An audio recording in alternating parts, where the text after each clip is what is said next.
Because, and this is the key thing, there's a second basket. I was quite shocked actually when I saw this.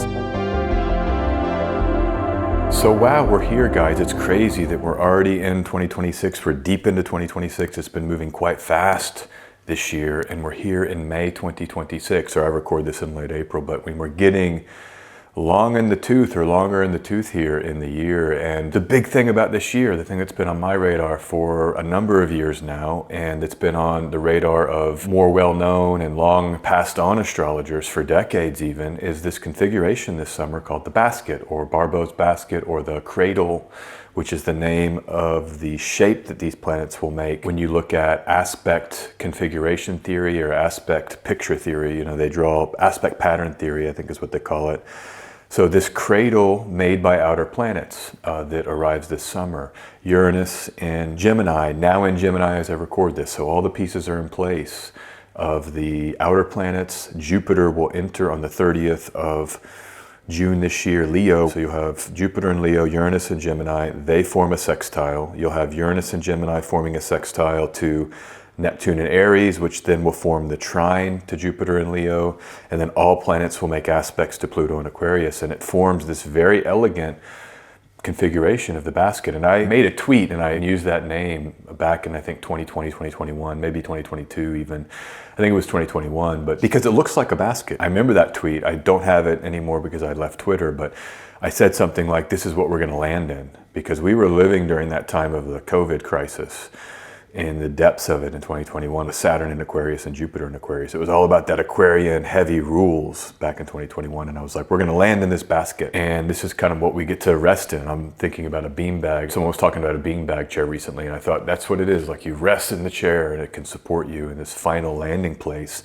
And of course, I'm delineating it auspiciously because we have André Barbault, the famous astrologer from France, who called many things, predicted the fall of the Berlin Wall, predicted the pandemic in 2020 very accurately. And in his writing, he says about this basket here in 2026, it's the most beautiful configuration of the 21st century. The New World civilization, whose beginnings appeared around the year 2000, is taking off here. And this comes from an article, I'm not even gonna try to pronounce the French, okay? It's something about the world astrology, and it's an article from a magazine, a French magazine. And so we're getting very close to that. We're living amongst it. And certainly this can be any number of things. And this video isn't really going to conjecture about what it can be, more than to say there's two baskets. And that's the big thing I want you guys to understand. And what I want to try to understand is that this is not just a one-off event. July 2026, the moment that Uranus and Neptune perfect their sextile on the 15th of July, that's the last moment that the basket has all applying aspects, right in the middle of July.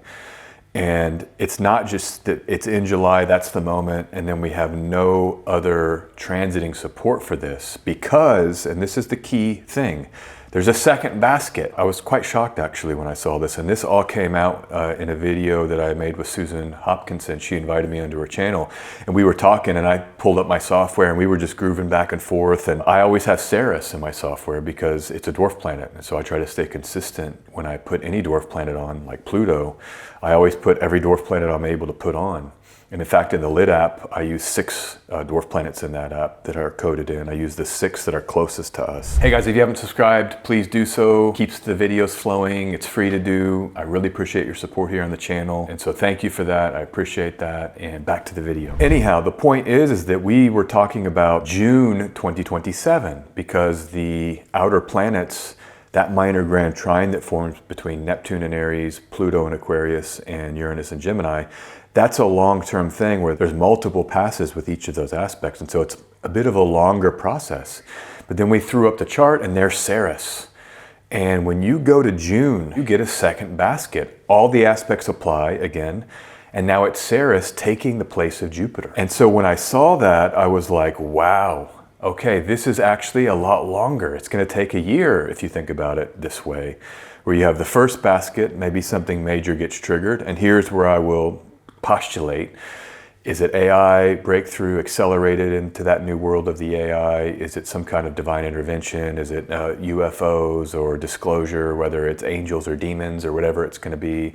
Is it some major new thing geopolitically that hasn't happened yet? Is it revolutions of the kind where You know, the inequitous governments fail and new governments are put into place to lift up people that are often exploited across the world, almost uniformly, most governments. What is it? I don't know. It's probably, well, I'll be watching right in July. I mean, this is the next big event. I remember the video I made at the beginning of the year. It was like 2026. It's the peak in February and the peak in July. And so now we're heading toward this peak in July. The difference in this video and the thesis of it is that it's actually going to take longer. So whatever happens this July, there's a second, act with what this is or what it's going to be or what it's going to do. Ceres will be in Leo. It trines Neptune on the 7th of June. It sextiles Uranus on the 7th of June. And it opposes Pluto on the 8th of June. So there it is. Ceres comes to trigger everything. That second basket ends actually the day before that on the 6th of June when Uranus in Gemini perfects another sextile to Neptune in Aries. The final pass, I believe, of their sextiling process. And that will mean that all of the applying aspects in that second basket are not all applying anymore upon the separation in June 2027. So the interesting thing is when you think about this year, so it's a year where there's the first act, second act, two baskets to change the world. And in the middle of that year, and also part of it, is Jupiter fully in Leo almost that whole time. Jupiter leaves Leo on the 27th of July, 2027, and then two eclipses in Leo, one in summer, August 2026, and then one in August 2027. But what happens in the middle of that? And this is what I wanted to trace here with the long Mars retrograde, which spans the entire window of these two baskets, because Mars enters Leo 28 September 2026. So I know after July, 2 months after July, and then Mars will station retrograde in Virgo to kick off the year on the 10th of January 2027. So it'll station direct in April in Leo, first week of April 2027, you have both Mars direct and Jupiter direct in Leo. That's going to be major for the Leo sector, by the way. But Mars re-enters Virgo in May, and then Mars is still in Virgo, but now having rebuilt and reconstructed and moving forward when this second basket completes or closes, and then Mars leaves Virgo in July. And so it's a long way of saying, I think, whatever the Barbault basket it will be about, we're going to have to integrate it with this Mars retrograde. Mars will rebuild our world, and then we come out of that Mars retrograde with the second basket. So it leads me to believe that, let's say it is something quite major. It might take a lot longer to integrate, to work through, to grapple with, or to grasp the ramifications of whatever the events are, these so-called basket events, just using that Mars cycle. And this is the other main thing I want to talk about, is that Ceres. What is Ceres? Well, Ceres is like a divine feminine. I mean, that's like the pure feminine. When you look at the planets in astrology and you think, what are feminine? Well, obviously Moon and Venus, central feminine energy, Moon Mother, Venus, more youthful pleasure, femininity, adornment, creativity, beauty, the maiden kind of thing. But Ceres is the Great Mother, and I want to read the quotes from Demetra George, who is the authority on Ceres with her book Asteroid Goddesses that came out, I think, 80s, 90s, whenever that was, definitely in one of those 2 decades. Demetra George writes, as mother, Ceres also symbolizes the principle of unconditional love, sustaining and nourishing newly created life forms. But that's interesting, newly created life forms. And of course, the Barbault write-up is about, hey, there's this new civilization. What does he say exactly? The New World Civilization, whose beginnings appeared around the year 2000. Now you have Ceres replacing Jupiter and saying, hey, here is this new life form that Ceres is going to sustain and nourish. And then also in the Asteroid Goddesses book, Demetra George writes, the mother is also responsible for producing the foodstuffs which feed and nourish the propagation of the species. And again, this notion of Ceres being the Great Mother, the harvest, the fecundity, the nourishment, the nurturing of the larger species. It's almost like this divine Gaian mother energy that's helping this new world be born, whatever it's going to be. And so, just to meditate here for a second on it, I mean, Jupiter is definitely a masculine planet. In the first basket, it's all masculine planets. You look at just the mythos connected to that planet. So, Pluto's generally thought to be masculine or male. Uranus and Neptune definitely. Jupiter definitely, right? So it's all this masculine energy, and they're in masculine signs. And so this is more of like a more masculine ushering in of some new world. Maybe it's more of a shock here. But to have Ceres basically finishing it out with the second act of the second basket, it may be that this actually is some kind of divine feminine rising. When we go back to people like Chris Bledsoe or other New Age thinkers or other strains of thought in the New Age currently, is that we're in a divine feminine rising period. And I think the Ceres participation in that second basket is for sure somehow calling us in or evoking that in some way. And if you set aside New Age stuff and you just think, well, what can it mean for us functionally as a symbol? you know, we might just be thinking about how we're coming out of this big year of change, better nurturers, you know, better connected to the collective whole.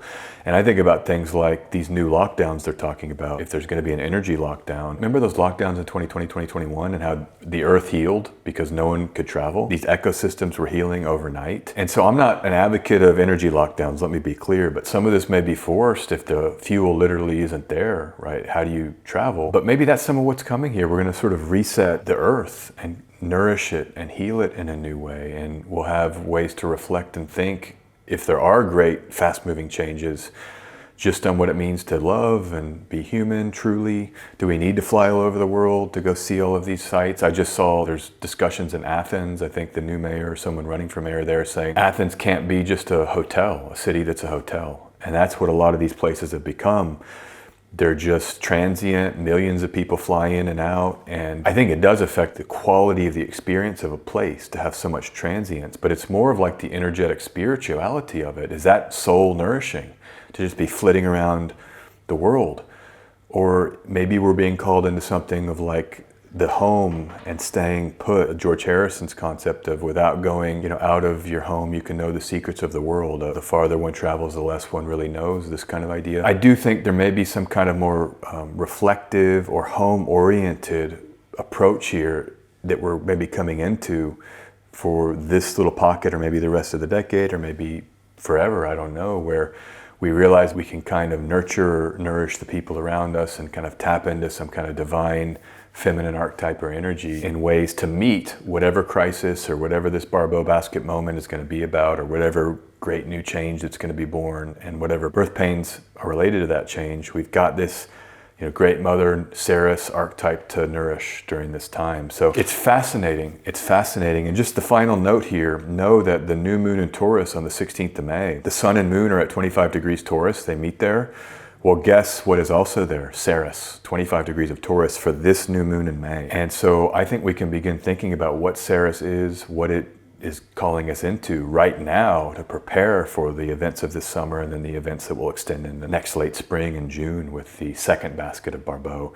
And by the way, I think Barbault would have looked at this. I mean, he was really into outer planets, and we're now realizing Ceres is just as important as Pluto, in my opinion, or the other dwarf planets we've discovered.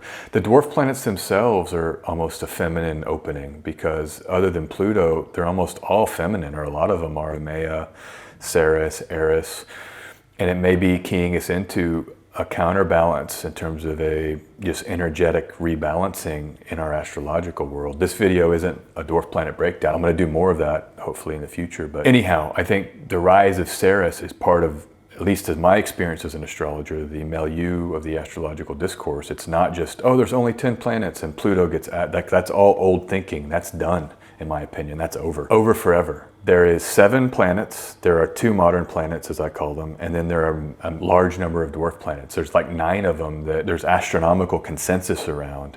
And then of course there's only 5 officially recognized, but there's 4 more that most astronomers say are dwarf planets or would qualify. So anyhow, a little bit of an ending note here on some of the ideas around dwarf planets. But all right, guys, good luck to you, and have a great May. Have a great double basket moment as we're preparing for it. So many people are talking about it, and increasingly you're going to see in your feeds, on your YouTube and your IG, or wherever you get your astrology, everyone will be starting to talk about this now.